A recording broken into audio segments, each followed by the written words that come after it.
recorded live in the studios of Brewery Street Mafia. This is a Red Dog Fred production.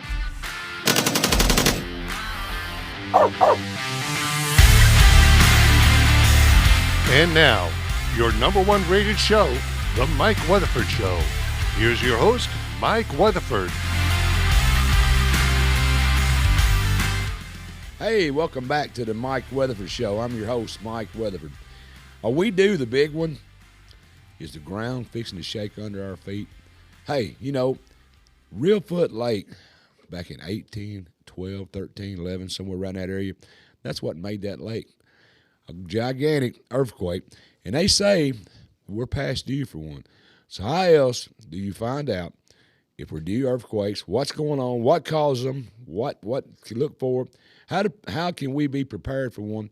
What better way than talk to the Executive Director of Central U.S. Earthquake Consortium, Brian Blake. I've got him here tonight with me. We're going to be talking about earthquakes, everything about them, what it is, and all about earthquakes. It's going to be exciting, so tune in. But I've got my buddy, Mr. Earthquake himself, Mr. Ricky Price. What's up, brother? What's up there, Mike? What do you mean earthquake? I make the ground walk and shake. I get that, okay? How you been doing? And I woke up today. Hey, that's good. You sell a lot of Pepsis? Been fun. It's fun. It's a hobby and enjoying it. What's going on with you? Oh, man, just the same thing, you know. Earthquakes, you know, we all hear about them and we hear rumors. And, you know, I'm going to talk to the man himself that's supposed to know everything about earthquakes. We'll find out. What do you think? I'm ready because I think of one earthquake when they was in a football stadium one night in California. Oh no! You remember that one? That's been many years ago. Oh yeah. Yeah. So I'm curious about the show tonight. They're telling me to pull the mic a little bit close to you. There you go. I'm good. All right, brother. Thanks for coming in, Rick. All right, man. We're going to talk to Mr. Brian Blake. Like I said, he's Executive Director of the Central U.S. Earthquake Consortium. He's coming to us out of Memphis, Tennessee. Welcome to the show, Blake. Thanks for having me, Mike. How you doing, brother? I'm doing fine. Good to be here with you guys. Oh, man, I appreciate you. You made a long little trip getting here, didn't you? It wasn't too bad. No wrecks on I-40. Really? Getting through Jackson, and the rest was smooth sailing. Oh, it is, yeah. I-40, it looks like a damn earthquake, doesn't it? Sometimes. So tell me exactly, what is the Central U.S. Earthquake Consortium? What is that? Yep. We're a nonprofit based in Memphis. We just celebrated our 40th year. 40 years. Yeah, a couple of years ago, and we're focused mainly on earthquake risk reduction, awareness, planning, and those sorts of things for states that could be affected by a big earthquake from the new Madrid Seismic Zone, essentially. Right. So we're right here in Henry County. Yeah. We're kind of in the bullseye, aren't we? You're not right in it, but you're not too far from it. If you're shooting at a bullseye, the center of it gets a 10, we'd get a 9. Right, yeah, you're pretty close. Yeah, we are.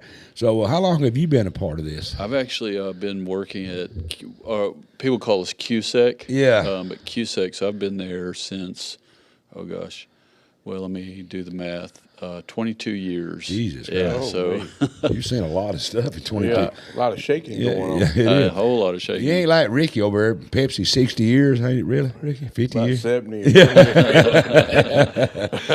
But it's earthquakes is something we all hear about. We hear rumors, you know, and I just want to get you in here tonight to find out, you know, Henry County is close to Reelfoot, New Madrid Fault, over in that area. New Madrid is a town in Tennessee. I think that's where the name comes from, right? It's in Missouri, in the Boot Heel. Is there? In the Boot Heel, Missouri. I thought there was one in Tennessee too. Not to my knowledge, but definitely in New Madrid, Missouri, in New Madrid County. Is that the bullseye? Is that the right on? Are they on the fault?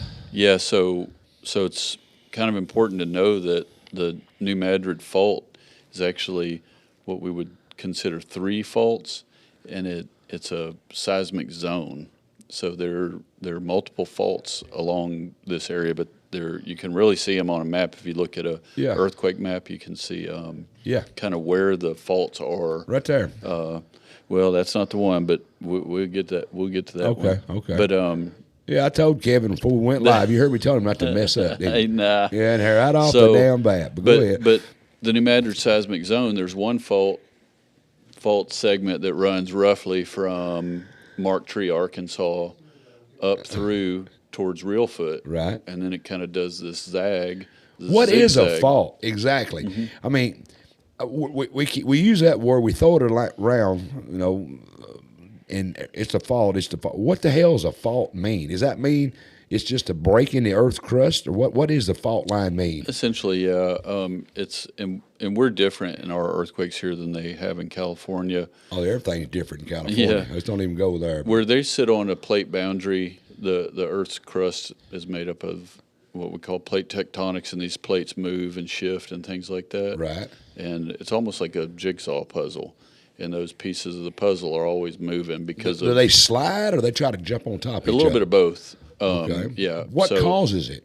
The Earth growing, or the Earth shrinking, or what? it's the center of the Earth and the core, yeah, and the mantle and all that are just producing energy, and it's always kind of going on. In theory, the Earth is getting bigger around. It's not getting bigger, no, but there's just movement from all of these processes that are happening thousands upon thousands of miles below the surface. Right. And but where we are, we don't sit on one of these plate boundaries like California, Right. like the San Andreas fault. We have what's called an intraplate fault. So we're inside the plate. Right. Inside the plate boundaries, and these earthquakes here occurred. The theory is that there was a plate boundary that was gonna form a long time ago, millions of years ago, Right. but it never did. It failed, so they call it a failed rift. But we sit on basically a strike slip type fault where the faults are rubbing up against each other. Gotcha. Rather than going up over. They just kind of slide back right, and exactly. forth. And if I'm not mistaken, the way I understand it, what I was taught in school, is they're kind of sitting there. They got pressure pushing against each other. Right. And they're trying to move, and their stuff holding them, and all of a sudden, they'll slip a little Yeah, bit. And that's what right. an earthquake is. That's right. It's called strike slip. That's pretty interesting, isn't it, Ricky? It is, because you think about, they talk about the moon here lately. We've got all these blue moons, orange moons. Does that play any factor in life? Or It does not for earthquakes. Okay, No, because I think everybody said that. What is it? Not the change of patterns of global warming and all this, and okay. I heard it. Nothing to I do heard with it. The moon, gravitational pull, can affect earthquakes. So that's just a myth. well, yes, and there was Yes, it's a myth, or yes, it happens. It's a myth, but Okay. there was a gentleman back in the late '80s. He predicted a big earthquake in these parts. He said it was going to happen in December of 1990 because it was the tides and the moon and all Everything of that lined up. Yeah, and it's just it doesn't work that way.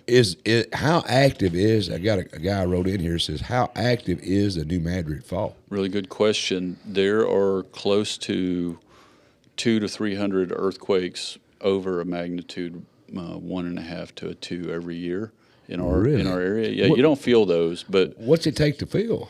you'll start feeling them locally somewhere around 2.5 to a 3. So we're right on the edge of it. Yeah. Go ahead. What you was going to say? Yeah. About that, So Ken. there's more than usually around 200 to 300 a year that we detect. Really? But there's a lot more that happen that are called microquakes that we don't detect. Don't you want to have the small earthquakes to kind of take the tension off, or to me it sounds like you'd want to take the pressure, like cracking the lid on something, little let bit so, pressure yeah. out. Like A on little these, bit. like on these Pepsi bottles, crack the lid. Right. Does that help, or does that prevent a big one if he doesn't? Or Not necessarily, but there's nothing out of the ordinary with all those small earthquakes happening. So, with all the smaller earthquakes, what would create an aftershock then if you had so many? Those are just individual earthquakes. Aftershocks come when you have a really big earthquake and you have that large amount of movement on that fault, right?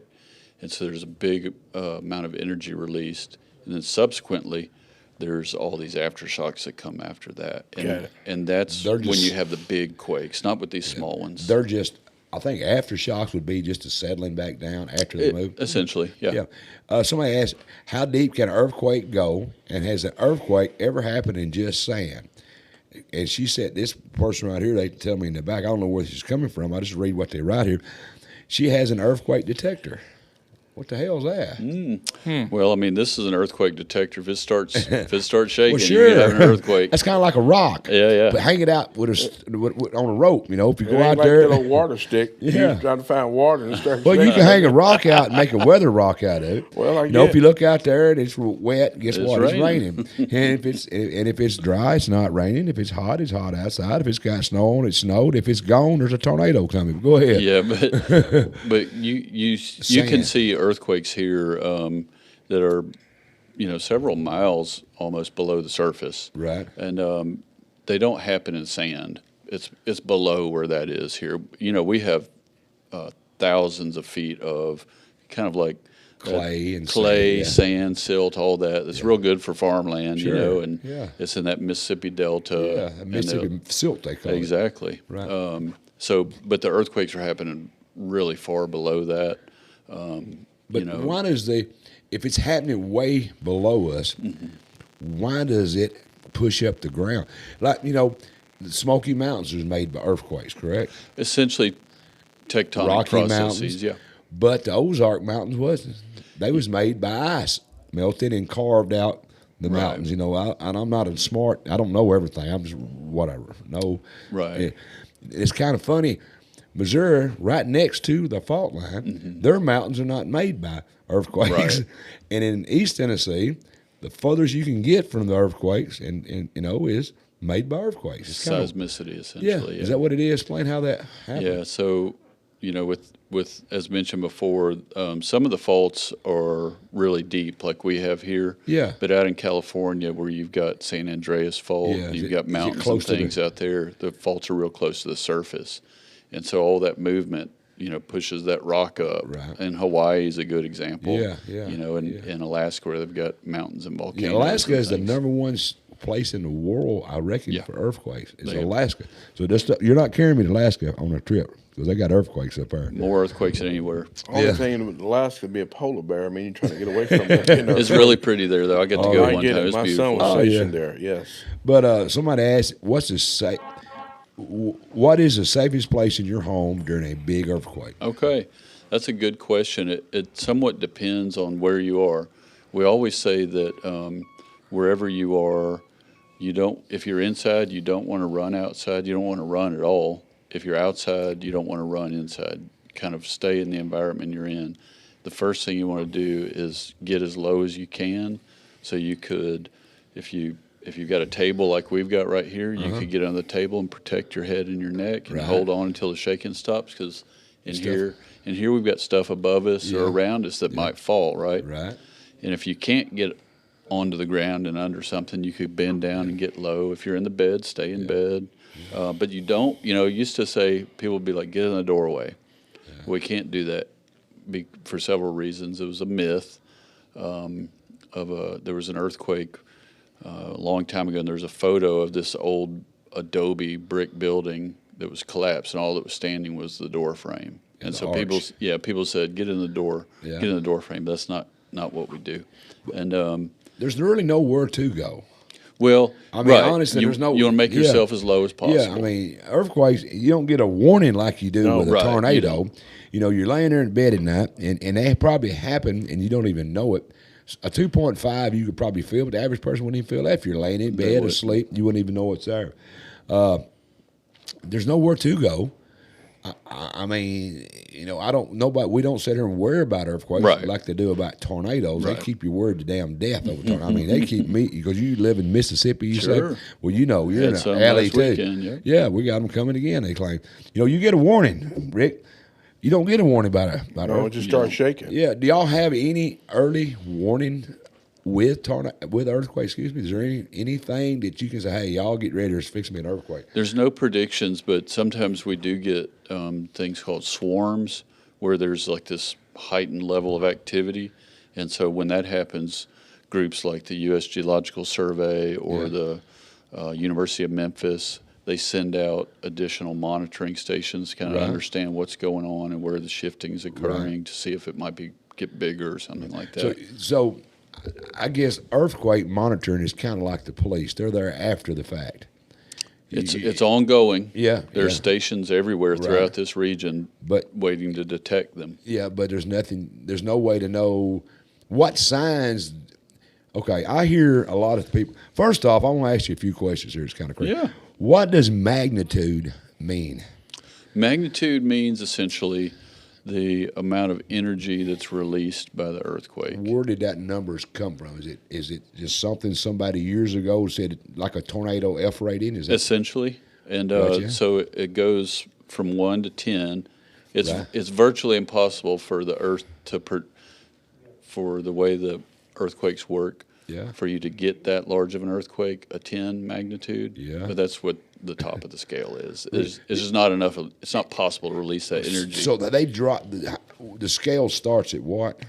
Basically 0. 0, and, Yep. does it go in ones and twos or halves or quarters, or how does it Points, so you could have a 1.7, a 1.5, a 6, 1.1? 1.1, and Okay. it's an exponential scale. So this is what's going to trip you out.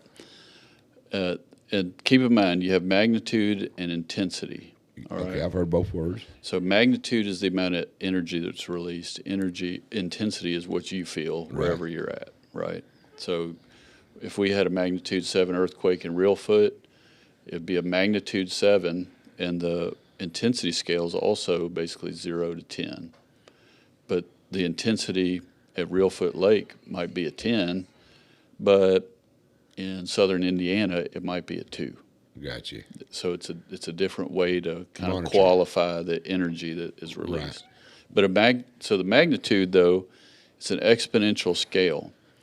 So as you jump up from, let's say, a 4 to a 5, the 5 magnitude earthquake releases approximately 32 times more energy than a magnitude 4. Okay. When you go from a 4 to a 6, it's about 1,000 times more energy. Okay, so I understand how that scale works. Right. Okay, it's not a one to. I was going to ask you. That's one of my questions. It's not a double scale. That scale is sliding. It's exponential. Yeah, it very well is. So Right. when they tell you 3 and then you hear a 4, understand there's a big difference in a 3 and a 4. There sure is, yep. That's amazing, ain't it?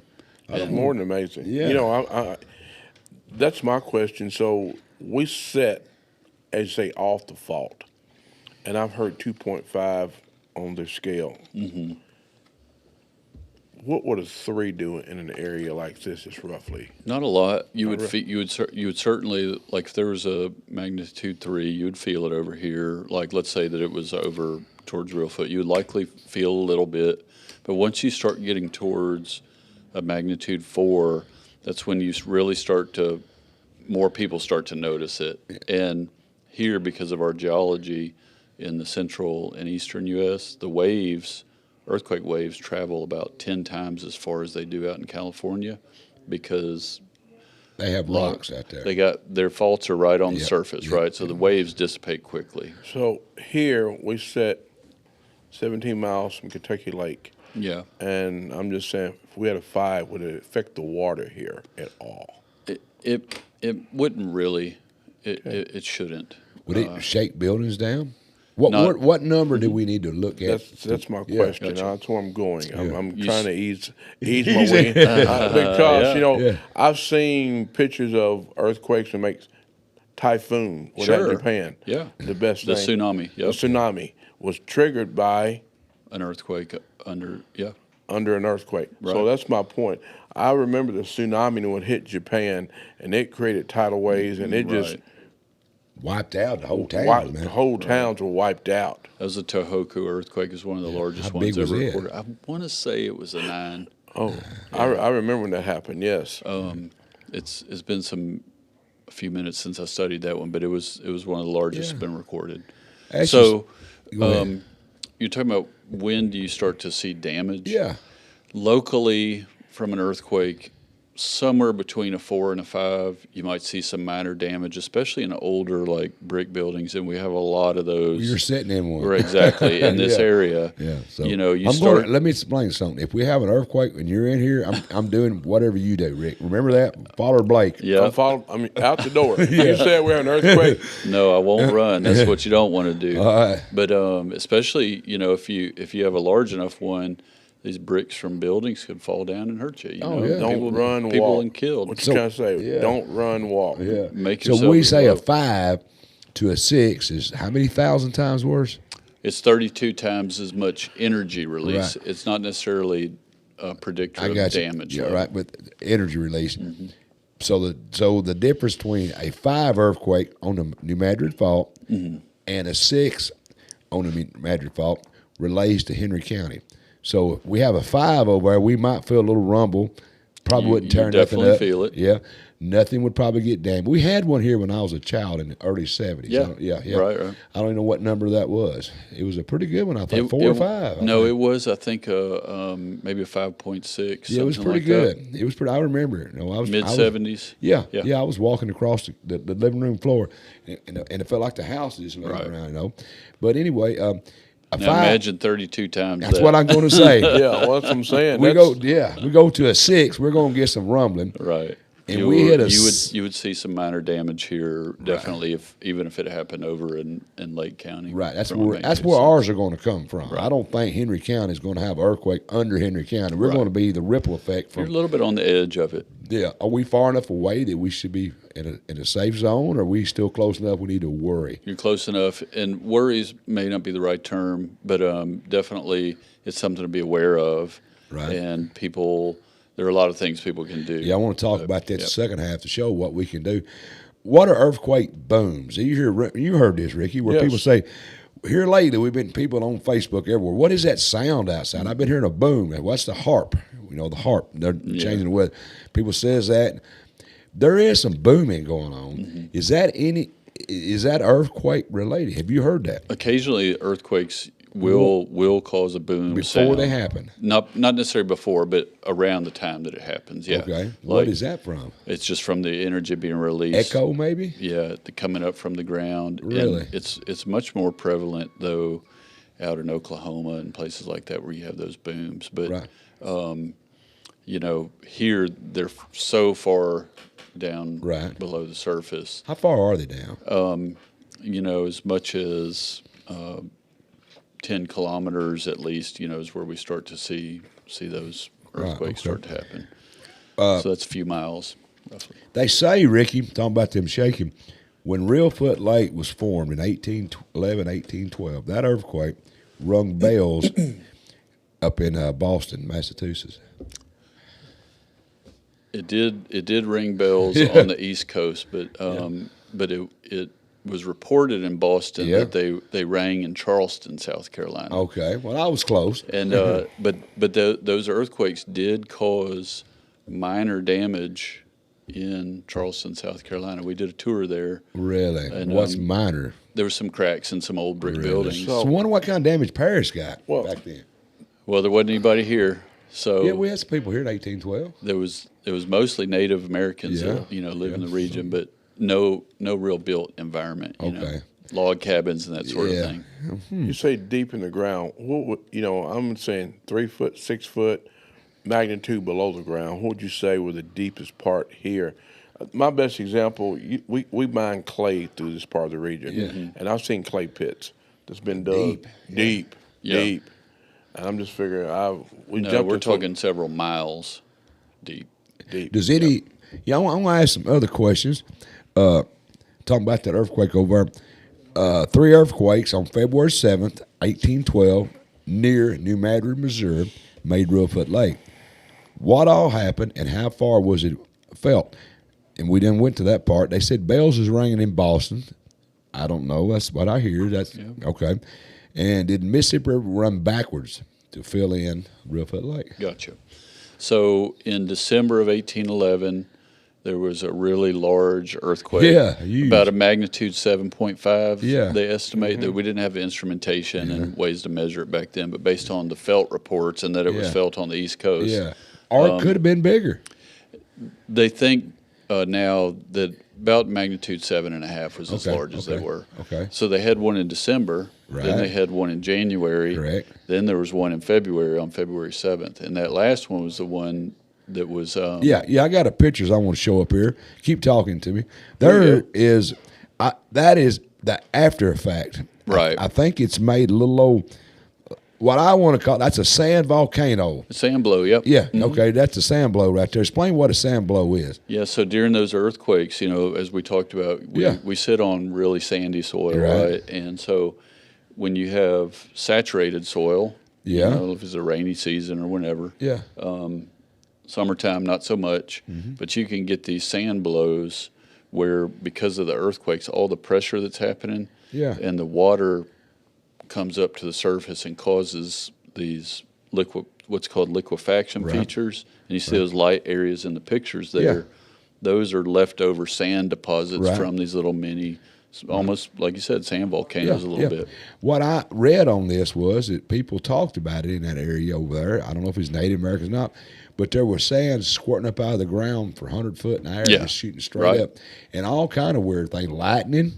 There was reports of lightning I read about. Unrelated, but it just could have been. Yeah, sure. It could have been just stormy time. Okay, but I listened to them people that was there at that time, stories they wrote, because they seen it and they knew better than we do what the environment is. We drive through it in a car with our radio and our air conditioner on. They live in it. Sure. So they knew exactly something wasn't right. And a lot of that is myths and stuff. I realize that, but it makes good entertainment and talk, Rick, when they say that deer acted funny before it happened. They animals definitely can. Birds, deer, and everything. They can feel it. Yeah, they Well, didn't. like a storm. You ever notice when we get in a storm, deer and birds, and we get a tornado, birds get crazy around here? But can you imagine living in the environment that they did? We live inside houses. We get in a car. We're always in a box. If it's not a house, it's an automobile. We're not in touch with nature. I'm probably in touch more than the average person because I love the outdoors, but I'm still not in touch with like our ancestors. Right. And the things they noticed, the birds was different. The deer was different. Animals for a couple of days prior to that, was there small tremors you figured that the humans couldn't feel that maybe animals can feel? There probably were some, they call those foreshocks. Yeah. And nowadays, dogs, I hear rumors of dogs act funny right before earthquakes. So what is that? What are they picking up? Their senses are so much more than humans, right? So, they can feel that the ground is about to vibrate. And you see some really cool videos in modern earthquakes where they'll be in a building and a man will be sitting there working on his, in his office or something, and then his dog's sitting next to him, and all of a sudden the dog takes off. And then the man's like, "What's going on?" And then a few seconds later, starts to shake, and they just have heightened senses. They do. I mean, Ricky, you got a dog? Yeah. If your dogs aren't acting funny, rock and roll. Hey, when the dog the other day, the storm was coming, he was under the. I was like, "Well, it's just a storm." He knows. Ricky's dog lives in a mansion. Ricky's dog. He's got a helmet for him. Yeah. He eats like I do. I get it. But my vet says that in 1811 and 12. So we had those 3 really large earthquakes. But for around 3 to 6 months, there was almost 2,000 aftershocks. Went on forever. That were happening every day, all day. Some of them, if they were just to happen by themselves, would be really big earthquakes, a magnitude 6 or 6. I got to take a break here in just a moment, but tell us what went on during them earthquakes. The Mississippi River flows through that area. It's our boundary, and it just the earth fall. What caused Reelfoot to make a bowl? I look at it like a soup bowl. It is, I'm wrong. And the feeder creeks, the old Bines, and all them little creeks around there.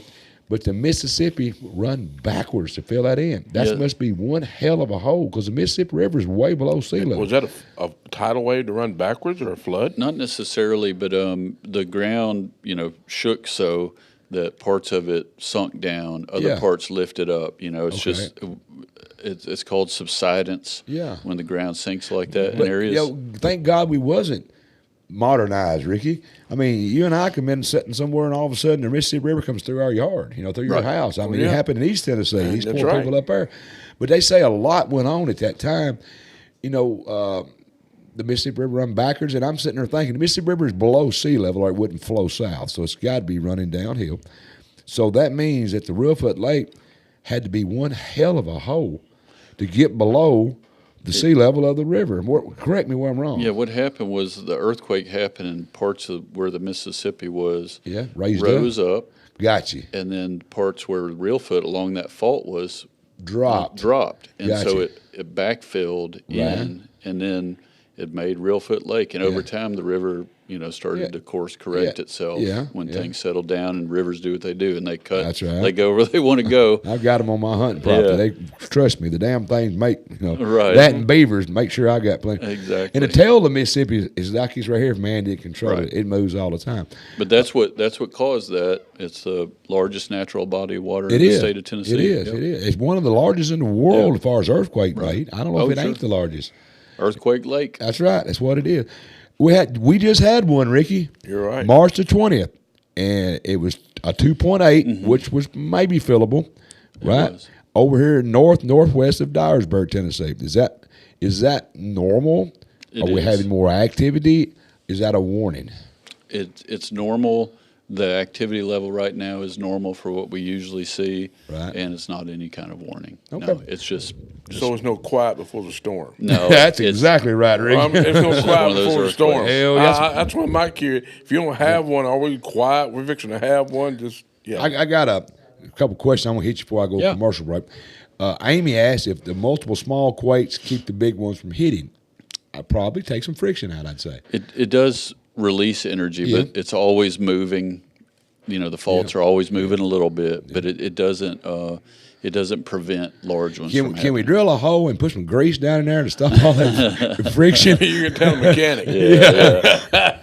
And somebody asked if earthquakes have names. Do y'all name earthquakes like they do tornadoes and stuff? No, it's interesting. They don't actually, but it needs to be. Right. We're gonna name one Ricky. There you go. Be Mike. I bet your wife in the back, Don, would agree. Ricky'd make a name for a good earthquake. Because if you like me, we go through the house making earthquakes, right? That's right. That is pretty cool. She asked if earthquakes have names like the big ones in cities and years. What do y'all just name them? I mean, you just call it the San Francisco earthquake? Yeah, 1906. Or they do name them a lot of times after like the towns that they're in. Yeah. Like there was the Northridge earthquake, but that happened around Northridge, California, and the New Madrid quakes of 1811. But we don't want no Paris earthquake. Right. No, we so don't. If you've got anything to do with these earthquakes, you go back and tell whoever works under you, so we're not going to have an earthquake in Paris. Folks, don't go nowhere. We got to take a commercial break, but I got something pretty cool. My buddy Ricky Price from Pepsi Mid-America has given me. Let me show y'all something. Hold on. Let me reach and get it. Easy now. Easy. This right here, now, you tell me, this is a Pepsi hood. It's a replica of a NASCAR hood. And I'm probably going to get Ricky Price to sign it, and I might even sign it. Oh, Mike's going to sign it. Yeah, this is cool. Ricky brings cool stuff in here, and sometimes I say, oh, Ricky, I don't want to give it. I want that. This is one of them I wants, but no, I got to take care of you, my viewers. So we're going to give this away tonight. This is so cool. Is that not cool? It is. It's very cool. Really it's neat. metal. Look good in the garage. Hey, look good in the garage. It's racing. It's racing stuff. season. It's not plastic. It's metal. It's a replica of a Pepsi. So I'm going to take the third caller, and you can win you an autograph from Ricky Price, Pepsi Mid-America, and I'll sign it, and I'll get Blake to sign it. We'll sign this hood for you. And third caller. So we're going to take a commercial break. We got to pay the bills, and we'll be right back.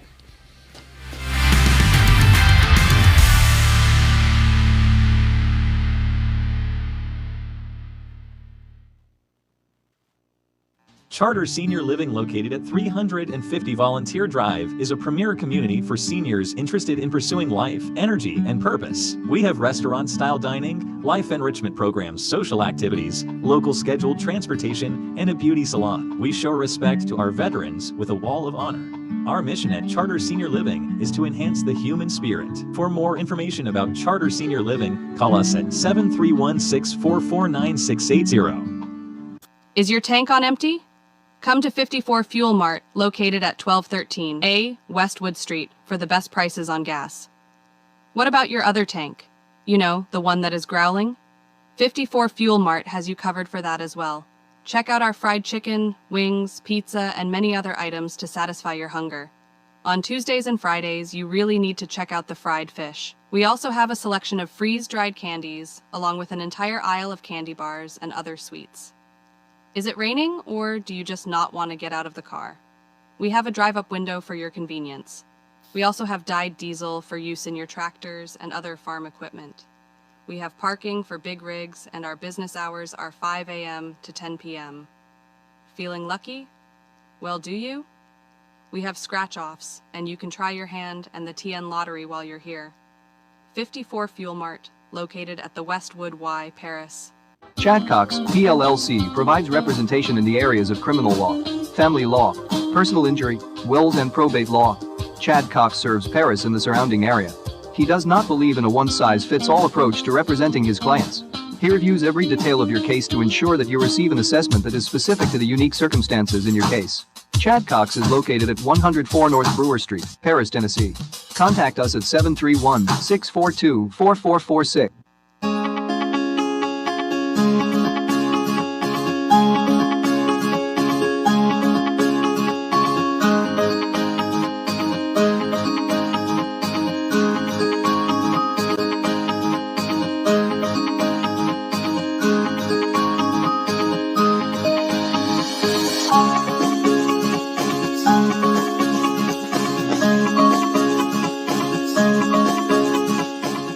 Is this a normal sight around your house in the winter? Then when the hot summer sun comes around, is this something you see quite regularly too?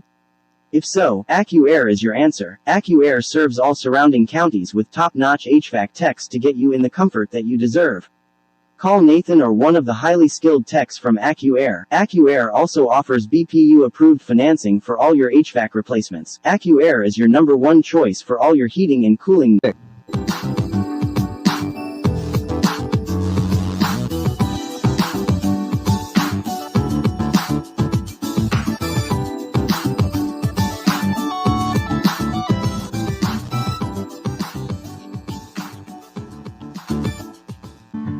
The Downtown Event Center is available for parties, meetings, or family get-togethers.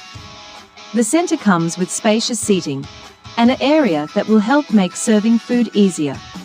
If you are having a birthday party, this is definitely the place for you. The Downtown Event Center is located at 107 South Brewer Street. Contact Jessica at 731-642-4992 to make your reservation.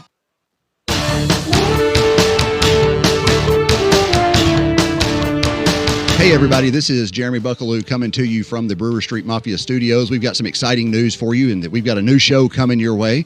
Sportscast with Jeremy Buckaloo will air every Sunday night at 7:30 on Facebook, on myparistv.com, and the YouTube channel. And we're going to talk everything sports from Henry County and the surrounding areas. Our first show will feature new Henry County head football coach Josh Wolf here in the studio with us. And so we hope that you can join us again. That's every Sunday night, 7:30, Sportscast with Jeremy Buckaloo. We hope to see you.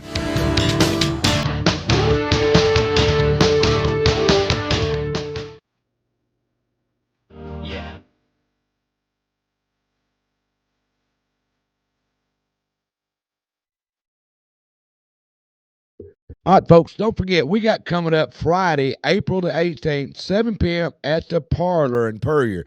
Hey, you don't want to miss it. Go to juniorstags.com and get your tickets. Junior's got special guest Caden Wilson coming in. He's up and coming. If you get your tickets early, it's going to be limited seating. You can watch this boy on his way up to the top. That's Junior Stags Live coming up Friday, April the 18th, 7 p.m. at the Parlor in Puryear. Go to juniorstags.com, get your tickets, and we're going to see you there.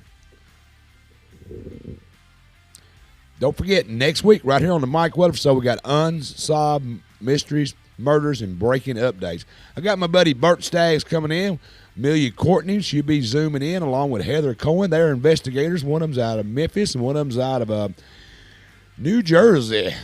We're going to be talking about everything that's going on, all the updates. Bert Staggs, investigative reporter, will be live in the studio with me. We're going to be giving you some updates on disappearance, unsolved murders, major headlines across the nation. We're going to tell you everything that's going on, give you an update on some of these cases we've been going over in the past, tell you where they're at, if they're moving, if they're not moving. But you don't want to miss this. That's coming up next week, Tuesday, April Fool's Day. It only fools me, so you don't want to miss that show. That's coming up Tuesday, April 1st, right here on the Mike Weatherford Show. Don't forget my sister show, Good Day Paris, Small Town, Big Styles, and how to use the superpower of gratitude.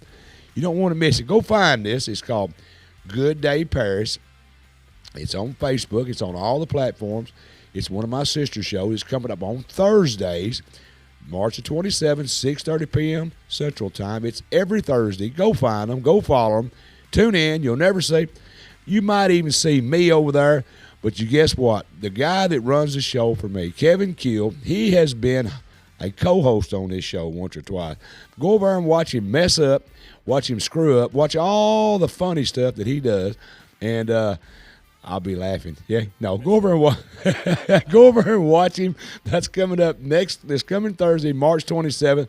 That's Good Day Paris. Don't miss my buddy Kevin Keel. Sometimes he makes a special appearance. He does a great job. Just don't tell him I said he did a good job. Anyway, Tennessee Informer, another one of my sister shows, is How Do We Make the States Great Again? Joe Wolverton will be on there with Dave Vance to be talking about all the great stuff coming up.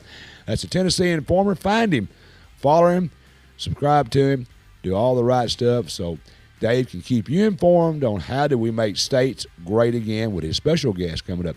Hey, me, your humble host, and Taylor Hayes are going to be back at Puryear Day this year, May the 17th. Last year we had a Dunkin' booth. You remember that? We had a big time. This year, Taylor and I decided to do a tug of war. That's right. We're going to bring back a tug of war. I've got the sheriff department taking on the police department.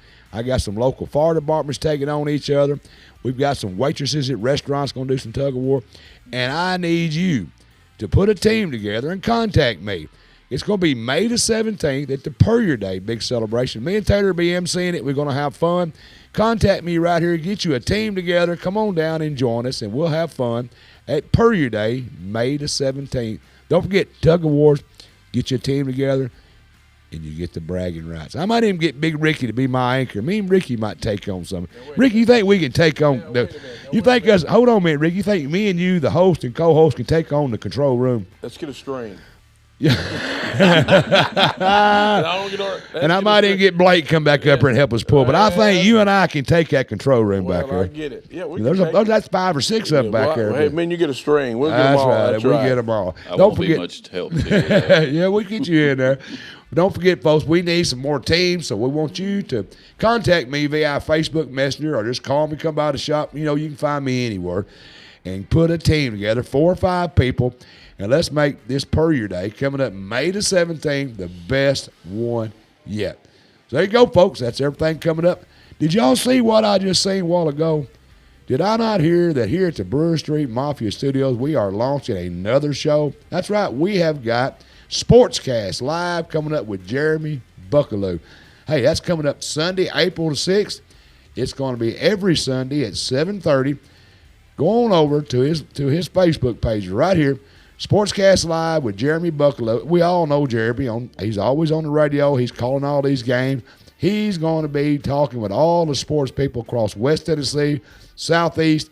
It don't matter. Every sport out there, Jeremy's going to be talking to him. It's going to be a great new show. I'm excited about Jeremy. Go follow him. Go to Sportscast with Jeremy Buckaloo. The easiest place to find is go to Facebook. Find Sportscast with Jeremy Buckaloo and follow him. That way you can keep up with all the exciting things he's got going, all the exciting people he's got coming in, and you won't miss it. That's another one coming from Keels. That's another show we got going. So here we are, folks. We have been talking with my friend Blake. He is the, we got a winner. Oh, okay, tell me in my ear. We got a winner. We got them patched through. Hello? Mike? Yes. Who have we got here? Oh, this is Charlotte Pafford. Well, hi, Charlotte. How are you doing? I'm doing pretty good. How about you? I'm doing wonderful. What do you think of winning you a Pepsi Hood is signed by us 3? That's cool, ain't it? Oh, yeah. Yeah. You think it's eBay worthy? No, I wouldn't put it on eBay. Just kidding. It might be if you take my name off of it. They'll take mine off, too. Because, listen, my name and 5 pennies get you a nickel. My name is no penny get you nothing. No, Hey. I'll keep it. I'll keep It's it. pretty cool. Ricky had to fight me, and get me an arm bar to make me promise that I'd give out away. That's pretty cool, Charlotte. You got you something pretty cool. It's right racing season. It's racing season. It's I have. NASCAR season. This is a Yeah. NASCAR hood. It's made out of And metal. I like racing. Oh, I like yeah. racing. So It is it's cool. Neat. What do you I think? appreciate it. I appreciate you. What do you think about our guest tonight? He's pretty Awesome. interesting. Awesome. It's pretty interesting. Yeah, I'm just glad we're not affected all the time with them, just- No, not like these damn tornadoes. I call them Scary. hurricanes I out there know. where I live. That's- Charlotte, No. I appreciate you, girl. Well, I tell you what, Mike, when I come pick that up, I don't want no dents in it now. No. Well, okay, I guarantee you it's I'll dent free. We'll take care of it. Hey, I'll who's your check it favorite? out. What's your favorite talk show? I think that guy named Mike Weatherford. Hey, if you had to say that, you'd have got a dented hood. Thank you, Charlotte. I appreciate you calling in, girl. All right. There you go, Thank folks. y'all. Thank you. Congratulations. That's how easy it is. All you got to do is be the right caller, and you win something cool from Ricky Price at Pepsi Mid-America. Right. He takes care of us up here at the Mike Weatherford Show. He's a good friend of mine. He's your friend. He's everybody's friend. He's Ricky. Anyway, but I've been talking with Brian Blake. He is the he's executive director, Central U.S. Earthquake Consortium. And we've been talking about earthquakes, what's going on, the damage they can cause, and there's a lot of information been going on here tonight, Blake. I appreciate it. Yeah, glad to be here. Thanks for having me again. Yeah. We were talking about the one that just had in Dyersburg. Right. I'm going to move on pretty quick here. Here's some questions that I hear. I don't do no research before I do a show. And people says, "What do you?" I do a small amount when Kevin tells me what's coming on, or I do a little bit. But I'm already interested in earthquakes. Right. I've always been. It's fun. It's just. It is. If you think about Real Foot Lake, you think of earthquakes. Yeah, that's right. And wake up. Do you think these pivot wells? I read articles where these pivot wells these farmers are using, pulling massive amounts of water out of the ground. It's causing voids under the ground. They say that's leading and can be adding to earthquakes. Any rumor, or that could be some truth to that? I've not heard that, but Right. that doesn't mean there's not some truth to it. But Right. there is evidence in areas where they do a lot of natural gas and oil Fracking. exploration, Yeah. where they're extracting all of that and then they re-inject the liquid that is kind of a byproduct. Yeah. It's like a brine sort of. Right. When they re-inject that, it can cause some of those faults where all that oil and stuff is coming from. What is can holds it up? Yeah, they can cause those earthquakes Right. by re-injecting that fluid where there used to be Some friction there. Right. They take the friction away. Right. That makes sense. But I did read that, a little bit over the years, about earthquakes. And, but nowadays we're so dead set on man being the cause of all problems on Earth. Mm-hmm. Man's making global warming. Man's doing this. And now they're trying to claim man's making earthquakes. I don't think man's doing all this much damage to Earth. I think Earth has been here for who knows how old it is. It's been here forever, and it will take care of itself. I think if we leave it alone. I don't think man can cause earthquakes. I don't think we need to try to prevent them. I don't think we need to try to make them. I think we need to leave it alone and be prepared for them. That's just how I see it. Yeah. Where are you at? Well, we do know that in areas where they're doing that natural gas stuff, Right. it's not the fracking that causes it, but it's that re-injection of that liquid, and it doesn't happen everywhere, but in some places it can be more prone, and it can cause it to slip. But man is not causing earthquakes in New Madrid or San Andreas. They're just happen naturally. There's nothing we can do to stop. We couldn't drill down real far, Ricky, and take some cables and tie that shit together. No, Stop. can't do I don't that. hit my oil well, okay? I mean, you got an oil well. Yeah, sitting that's down right. I might get our oil wells. You might. That's right. Yeah. Road construction.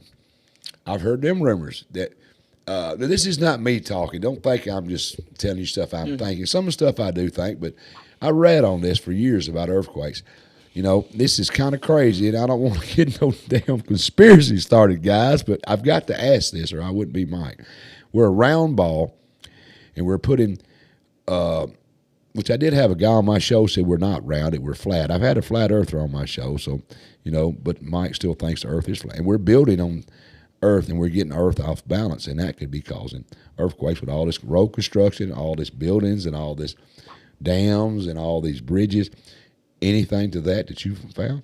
Not any relation at all. Nothing. No. Okay, so you don't think that the Earth is so big of a ball that building all this moderns on one side of the globe has not affected anything? No, it was all the resources we have were already there to begin with. Gotcha. Okay, You know, well, that's good to hear and, that. The weight's already there, Right. and the stuff that we're doing, where the earthquakes are so far down below Right. the surface, it just doesn't have any bearing. It's nothing. It's just natural. Yeah. Will they be here forever? Earthquakes? Yeah. Yeah, for sure. Will there never be a day there's no more earthquakes? Because the mantle? the mantle and the core and all that's always kind of bubbling and moving. right. Yeah.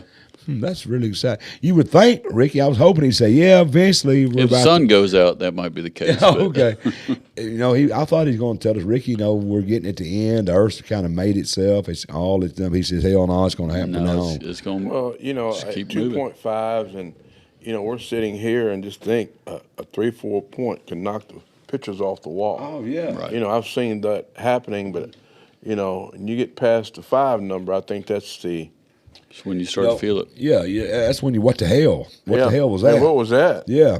There was a community in Virginia that had a magnitude 5.8 earthquake in 2011. Central Virginia, really rural area, small county, and they didn't lose 3 schools, but 3 of their schools out of their district were damaged enough where they had to rebuild them. And it's a relatively small earthquake in the grand scheme of things. Yeah. Cracks in the wall. and Yeah, stuff but it wasn't safe to occupy anymore. Right. Because if they had an aftershock, it could fall down. Right. And it took them 5 years to recover from that relatively small. It took them 5 years from the day of the earthquake till they reopened all 3 of those schools again. Oh, really? Yeah. And So- millions of dollars. Yeah, and so it doesn't take necessarily the big one to Right. cause a big impact to your community. We have built up in the damage zone of New Madrid, compared to 1812 to 2012. Right. Let's just go back.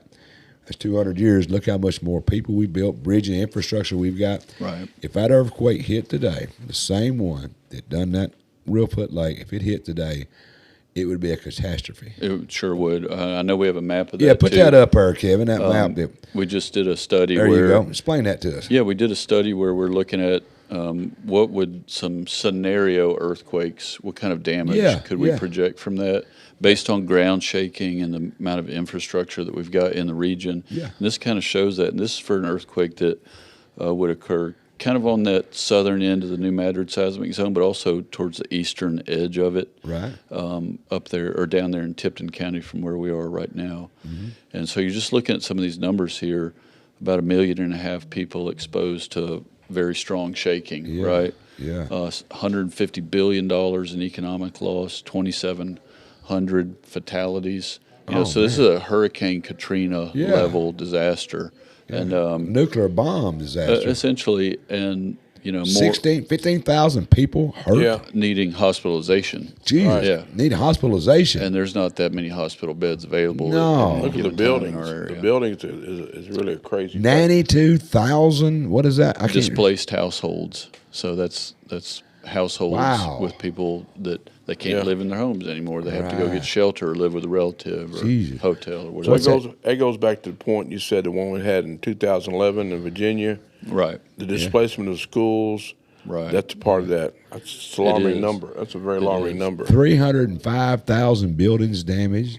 Yeah. 1,700 essential facilities with, what's that say? Reduced functionality. So like your fire departments, your Right. emergency operations You're on centers. your own. I mean, if something major, even we know history will tell you the future. Look at Katrina and all them. Once them storms hit, you're in your mercy and your police. They're not there. You're on your own. And they can't respond to everybody at they one can't. time. Well, they're They have damaged. to triage, yeah. Yeah, they're there. I mean, I'm good friends with the police. They're going to get to write you a speeding ticket. They can do all that, but when the crap hits the fan, they're broke down like we are. They got families and all. Sure. So somebody asked some more questions right here. Yeah. Are earthquakes more prevalent in small rural communities or in larger cities? I don't think it matters. It doesn't, no. Where you built the city. Right, exactly. So the earthquakes are happening regardless of where people are. Yep. And but where they are concentrated here in our region, it's mostly in rural areas. It is. But you could have an earthquake under Memphis or St. Well, Louis. we're rural things America like that. too. If you think about it, where that thing sits, it's rural America. Oh, 100%. Would the river cause more issues at Reelfoot if they have another one? He just cleaned it out, dumped it out again. It's possible. It might get a few feet deeper. Yeah, it's filling in. Yeah. But as a whole, is the state of Tennessee, I've noticed they've got these big cables tying their bridges together. Mm-hmm.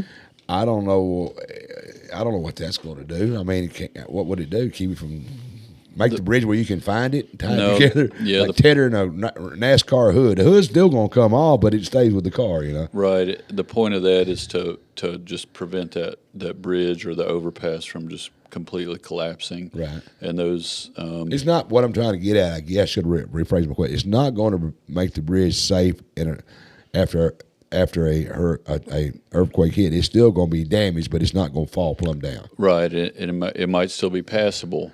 Possibly. You know, so they did a lot of that back in the 90s and the early 2000s to try and prevent damage to the transportation infrastructure. Yeah. They do that rather than spending $10-15 million to build a whole new bridge. Right. You know, so they try and they did assessments to see could this thing survive if we secured it. And so that's what that's would how you came tell about. people to do at home? I mean, we can't prepare for everything. I mean, you know, there's no way we can prepare for everything that God, nature throws at us. But just simple stuff that you can do at home. What would you say? Is there anything? I got three kind of things we could point out. The first is, you know, a lot of people have disaster supply kits. Mm-hmm. So we say it doesn't matter if it's an earthquake, ice storm, your bug out bags, all that stuff. Yeah.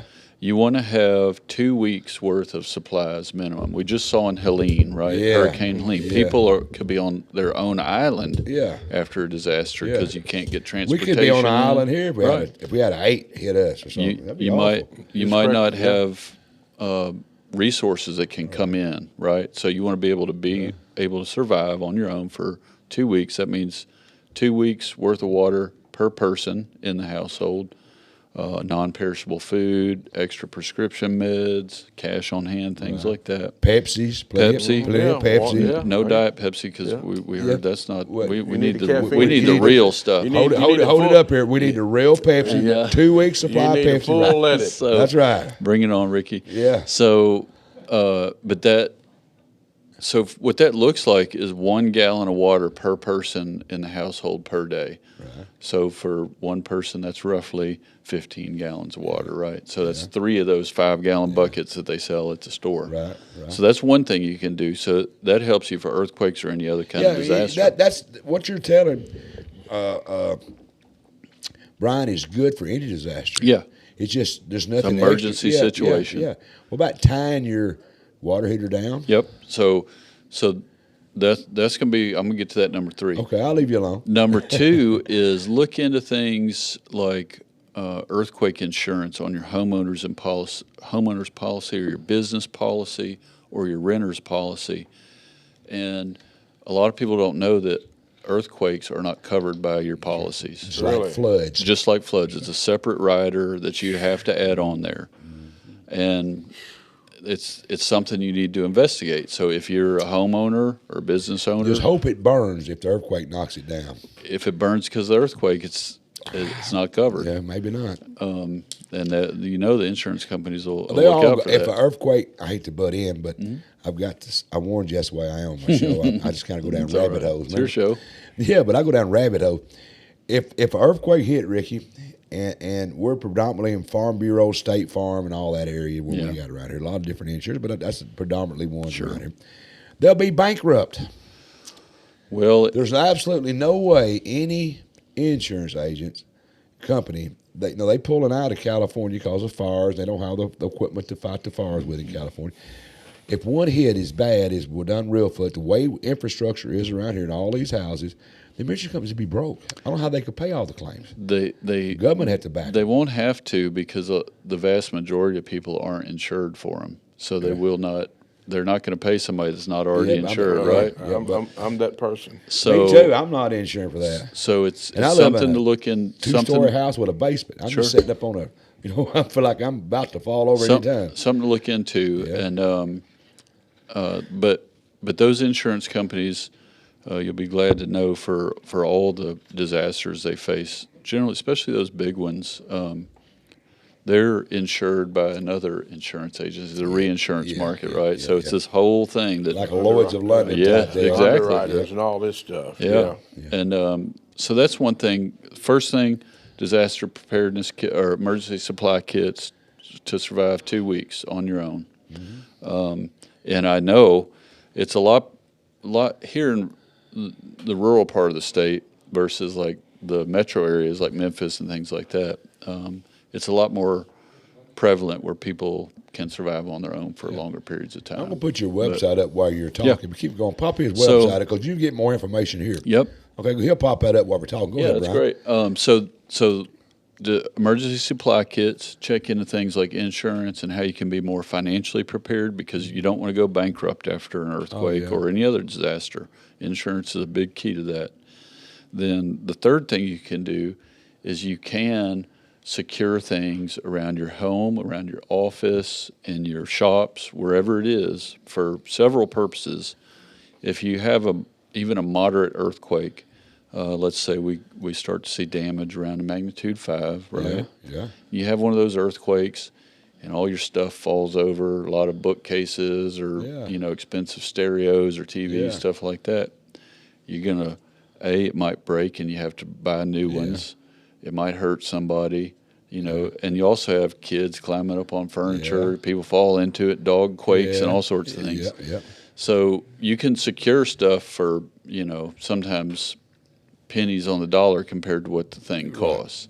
And that's one big thing you can do. And our construction here in the central U.S., we have a lot of those old brick buildings which weren't designed for earthquakes. Nothing is. They're pretty buildings to look at, but they don't do well when you shake them. No, we got some pictures. While we're talking, I'm going to put the rest of them pictures up, and I want you to now look at this pipeline. Yep. It was running straight until this earthquake in Alaska. Yeah, and they got just moved it all. Right, and then they built those rails for it to be able to slide. Yeah. That's absolutely amazing. Look at that, Ricky. Can slide in about 20 feet in any direction. Don't tell me what that pipe weighs either. Oh, it's heavy. Sure.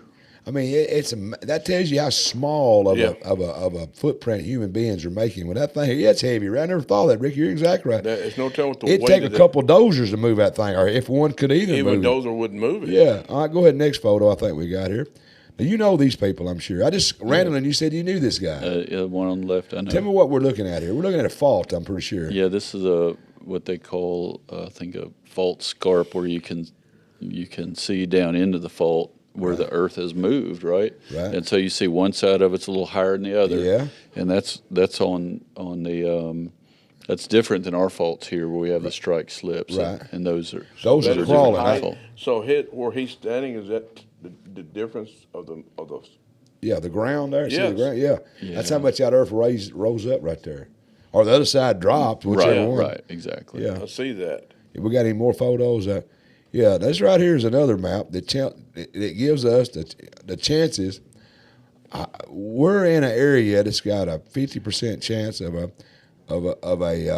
the way I read this thing. This is some of the stuff I brought up. This is not him. Don't blame Brian. I throw these on him. I looked him up myself. Way I think this map read, within the next 50 years, 100 years, that tells you what the odds are of having one or something. I don't know, maybe that's not what that is. But that's a map telling you something about it, yeah. Yeah, essentially this shows that within the next 100 years, in that area, we're in the orange area in Henry County. Yeah, we are. That there's a upwards of a 75% chance of a damaging earthquake. That's right. And that's pretty good chance, right? Oh, it's just damn near there. I mean, good Lord. I mean, I would buy a lottery ticket if you guaranteed me 75% chance of winning. Well, I'd buy 2 lottery tickets. Right. I can tell you some numbers too, like those big ones that we had in 1811 and 12. Those happen roughly every 500 years. It doesn't mean that it can't happen before then, but we know from geologic record that they happen roughly every 500 years. In Haiti, you remember the earthquake they had in 2010, I think? They were on a 500-year cycle roughly too, but it was 200 years since they had somebody that got in a hurry there, didn't it? And so, but we do get the smaller damaging earthquakes, somewhere around a magnitude 6 or 6.5, about every 100 to 125 years. Yeah. Our last one of those was in 1895. So we're right on that verge.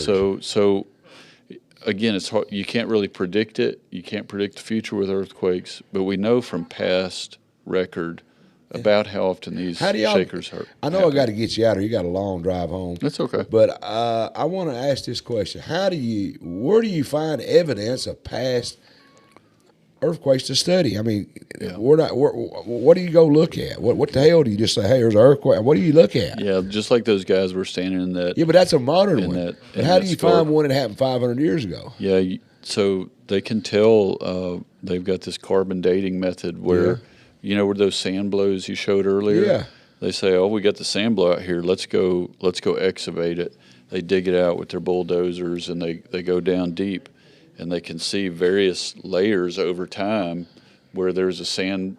Like I got you. There's a sand blow right here. Yeah. Then you have dirt on top of that, more sand, and then you've got. So they know how long it is between the dirt and the sand. I got you. And then based on the dating from the dead trees that are in there. You know, and various organic materials. So they get roughly ideas, roughly where we're at. Yeah, can't. I was wondering, I'm like, that's interesting now. You can't say exactly when it happened, but you know, kind of. Yeah, you don't know what happened. December the 9th. Yeah. 14/12 at 7:30 p.m. You know. But you can get a pretty good idea. That's pretty interesting. That's interesting because I wonder, you can go look at stuff and say this is what happened, but I don't know where in the hell would I go look for an earthquake? Yeah. Ricky, let's go find an earthquake this weekend. You want to? And you can sometimes if you're along a riverbed, especially if you're out there in one of these tributaries of the Mississippi, like the vines. Yeah, and you see like the banks of the river, and you're walking along the banks, and you see some difference in the soil, and sometimes you might see some colors in the soil. It's red here, but then it's lighter, and it could be offset a little bit. Yeah. And sometimes that's evidence of earthquakes from the past. Oh, I've seen that. I know where there's a spot of that where you've got this red, this is I call it rust dirt. I don't know what it's like this, but it's up here. It's and there'll be another section down here. That's right. It's not. They're not mixed right. And the clay's right here, then the rust dirt on top of it. But the clay's down here and the rust dirt. It's not lining up. That's earthquake. I just thought the ground sunk right there in that area. It likely did because of earthquakes. Yeah. Okay, quickly got it. Well, what would happen to Memphis in a big earthquake? Because it's between the river and the lake. Would Memphis just wipe out like Cairo would be? Yeah. If New Orleans, they'd be gone. It would. New Orleans would be okay from an earthquake.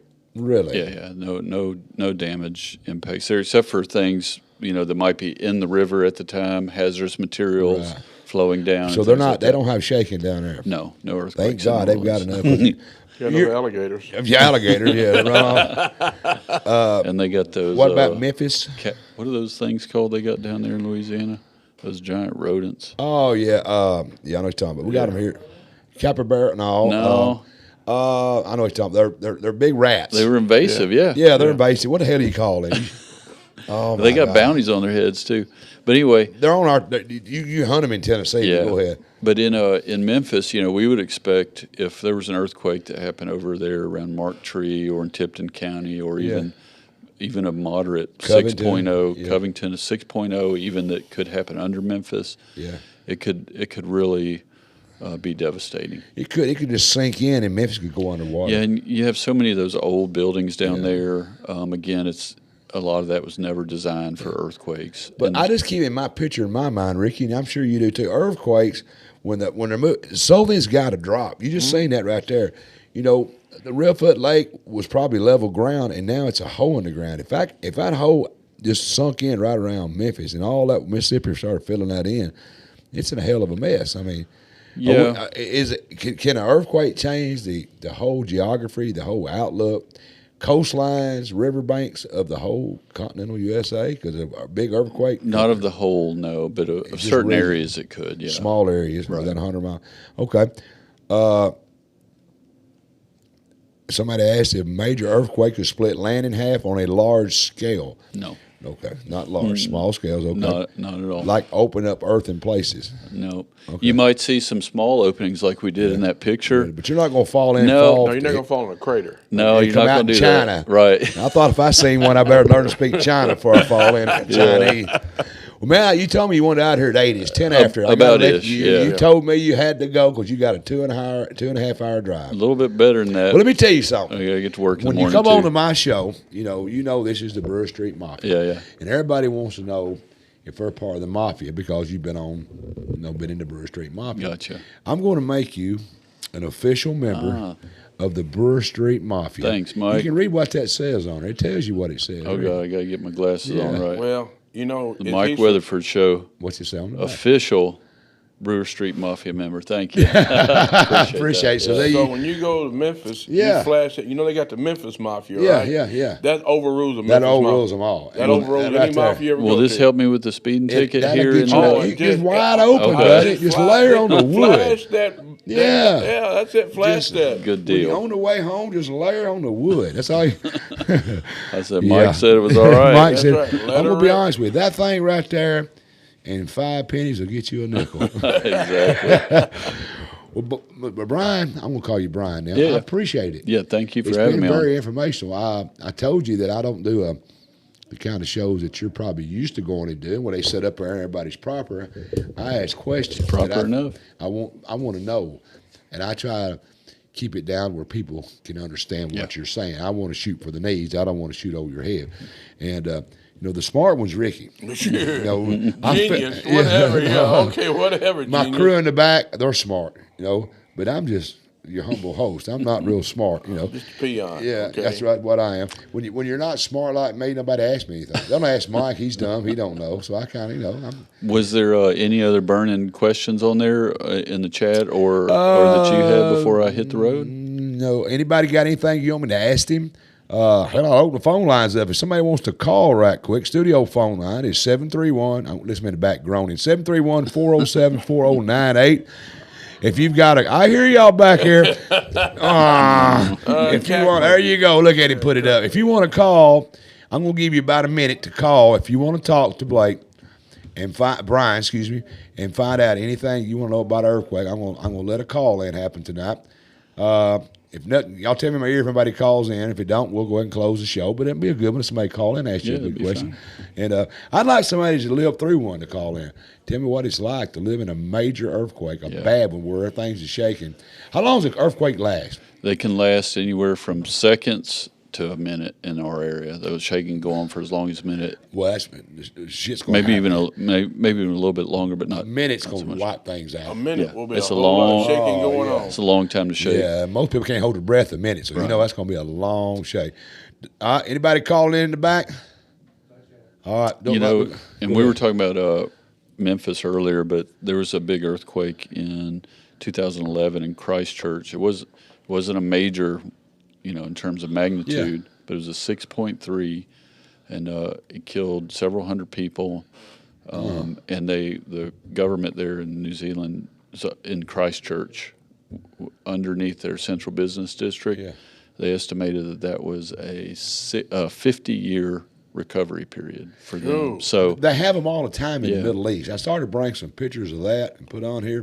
The Middle East, God ain't happy with them over there because they just shakes the hell out of them over there. I mean, you know what I'm talking about over there? They do get a lot of bad ones, my God! And they're they just take in walls and stack rocks on them, get in, and it just falls over. Yeah. God ain't happy. Yeah.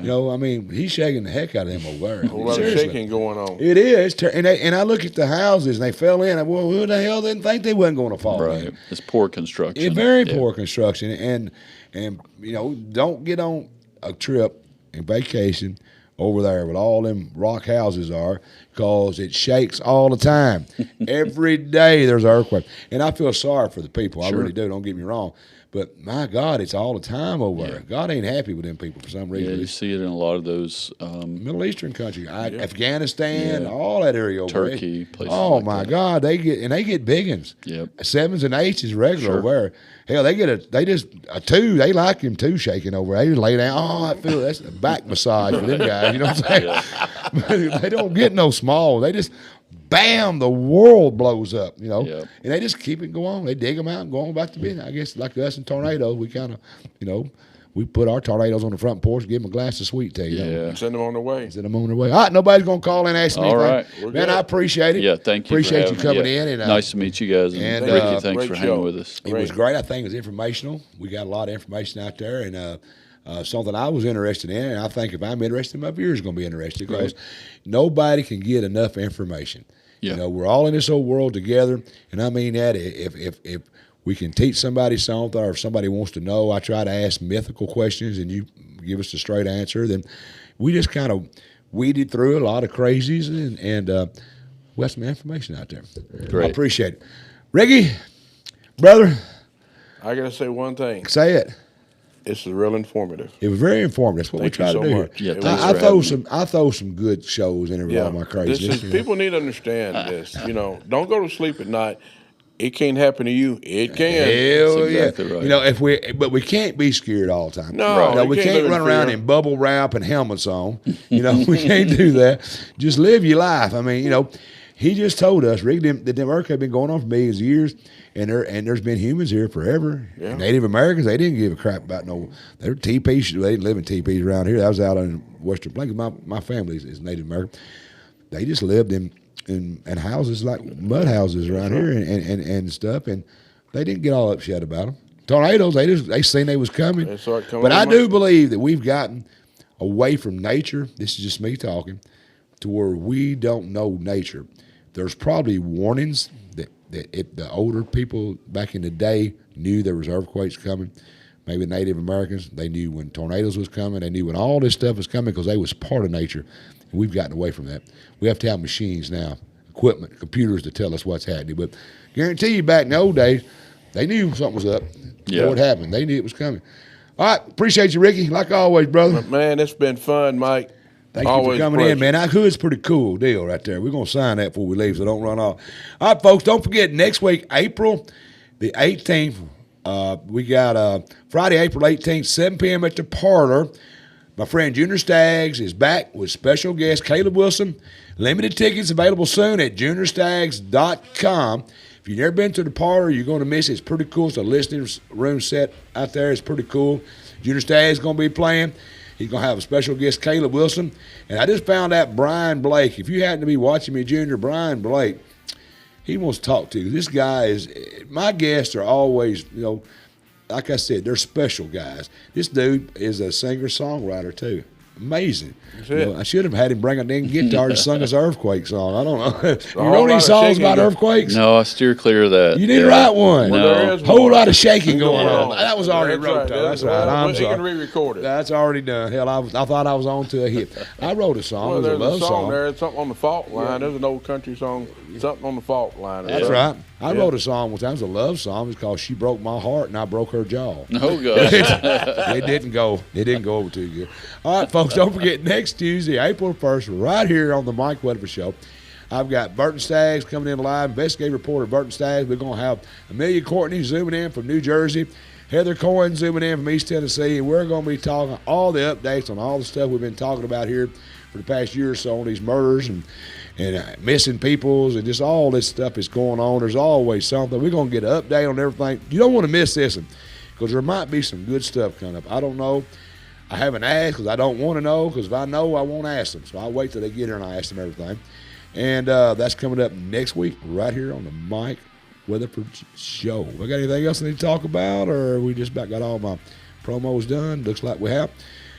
Don't forget now, we've got a new show launched right out of Brewer Street Mafia, Sportscast with Jeremy Buckaloo. He's going to be talking to all the sports people. I mean, he's starting out with the head coach here at Henry County, Josh Wolf. That's coming up every Sunday at 7:30 p.m., but this week it's starting April the 6th. Go to Sportscast Live with Jeremy Buckaloo. Follow him and keep up with him because he's going to be talking about every sport you can think of, high school, college, national. I think he's going to get the Titans in here. He's going to get the Chiefs. They're coming in. Who is it? What did you say in my ear? Yeah, coming back to me. That's what I'm going to be in here. There you go. But he's got all the big-time people coming on. You don't want to miss it. It's Sportscast with Jeremy Bucklew, and it's going to be live on Facebook and all the platforms. I want to thank my crew in the back, Kevin Kuehl, Scott Norwood, Billy Busey, and Dana Allen. And we got a helper back here in the back, Donna. She knows who I'm talking about. She's back here in the back. She's got the whip out, make sure all of them act right back there. That's their job. Everybody's got a job. And a congratulations to Charlotte Pafford. She won the Pepsi replica car hood autographed by these two guys here and your humble host, Mike. I don't know. Tune in next week, same time, same place. You got to help me here. You ready to go? And like I always say, don't be late. Good job, bro.